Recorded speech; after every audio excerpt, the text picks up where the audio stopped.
Y este es el primer trabajo del año 72 de Luckenheimer, que lo que ellos estaban haciendo era buscar los resultados de la performance cardíaca cuando oscilaban una columna de aire en unos perritos.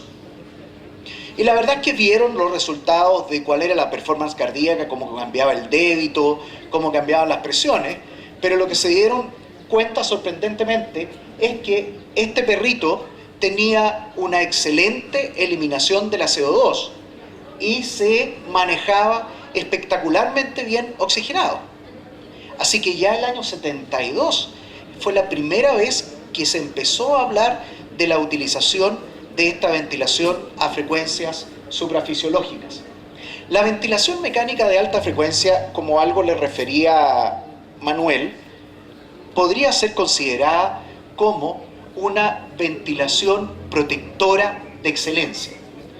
Básicamente porque para los que están familiarizados y para los que no tanto, la ventilación de alta frecuencia protectora, que se iguala a la ventilación de alta frecuencia, ocurre con volúmenes corrientes pequeños. El trabajo clásico en adultos, en donde demostraron cambios en la mortalidad en los pacientes con distrés respiratorio, era utilizando volúmenes corrientes de alrededor de 5, no más de 6 ml por kilo. Y la ventilación de alta frecuencia ocupa volúmenes corrientes muchísimo menores que eso. En segundo lugar, permite el reclutamiento pulmonar. Mantiene además el reclutamiento pulmonar, mantiene un volumen óptimo sin sobredistender al paciente. Produce además un efectivo intercambio gaseoso y además se ha descubierto en trabajos experimentales que es capaz de disminuir la supresión del surfactante.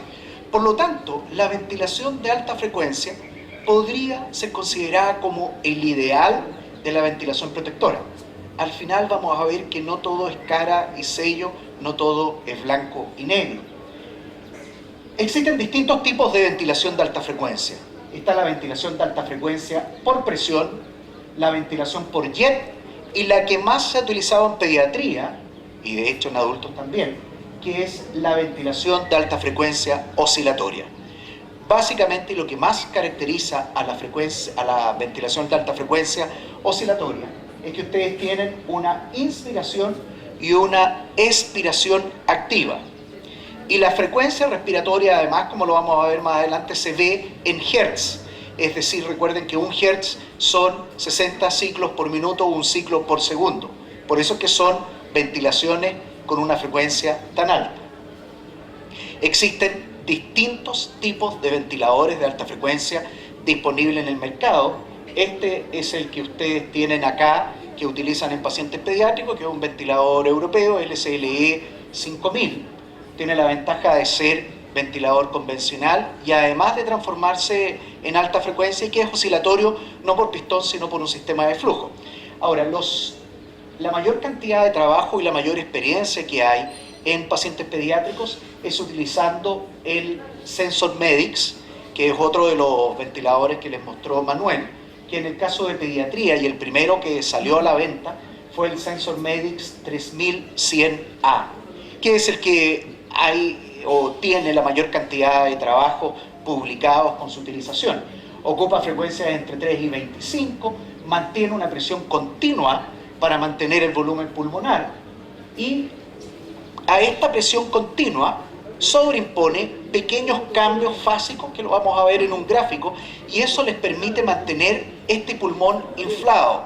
Ahora, una cosa muy importante con el pulmón inflado, yo me imagino que todos ustedes han jugado con un globo, ¿cierto? Cuando eran niños, ahora que tienen hijos, o más de alguno en alguna fiesta con un poco del pisco sour que tomé ayer y los demás.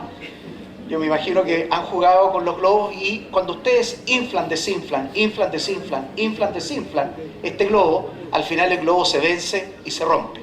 Es lo mismo que pasa con un pulmón.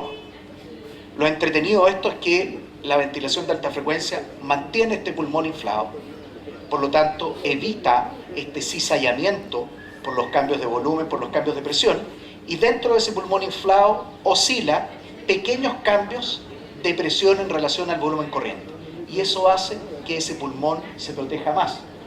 Básicamente las diferencias entre el 3100A, que es el ventilador clásico pediátrico, y el 3100B, que es el que les mostraba Manuel, y que es un ventilador relativamente nuevo, desde los últimos 10 años, es que el ventilador 3100B se puede utilizar en pacientes mayores de 35 kilos. Fue diseñado básicamente para adultos. Sin embargo, como la necesidad tiene cara de hereje, más de alguna vez uno puede utilizar, probablemente en pacientes de 10, 15 kilos hacia arriba, y con suerte puede utilizar el 3100B también en pacientes pediátricos. Pero estrictamente se diseñó para ventilar pacientes adultos. ¿Cómo funciona? Como ustedes lo ven acá. Este es el 3100A clásico, y lo que tiene ahí es un pistón que es igual que un parlante, como los parlantes de música, y que lo que hace es mover y oscilar sobre una columna continua de aire, lo que hace que se mantengan inflados tus pulmones y se produzca un pequeño cambio oscilatorio. Es decir, ustedes, en vez de estar inflando y desinflando el pulmón y luego inflando y desinflando, que es lo que hace la ventilación clásica, lo que hacen es mantener el pulmón inflado y darle pequeñas oscilaciones. Y esa frecuencia de las oscilaciones tiene directa relación con la cantidad de hertz que ustedes están ventilando al paciente. Básicamente lo que ustedes logran es mantener este pulmón inflado en este sector y no dejar que se desinfle. Cuando ustedes van inflando un pulmón en ventilación convencional, les cuesta mucho inflarlo inicialmente. Pero cuando ya está inflado, fíjense que en la expiración de la ventilación convencional, a la misma presión que ustedes tenían colapsado este pulmón, en esa misma presión, cuando el paciente está expirando, el pulmón se sigue manteniendo inflado. Esa es la gracia, que con presiones bastante más bajas que la que ustedes utilizarían en ventilación convencional y sin el cambio fásico, ustedes mantienen inflado el pulmón, lo mantienen reclutado, mejoran la relación ventilación-perfusión y logran mejorar la oxigenación de ese paciente.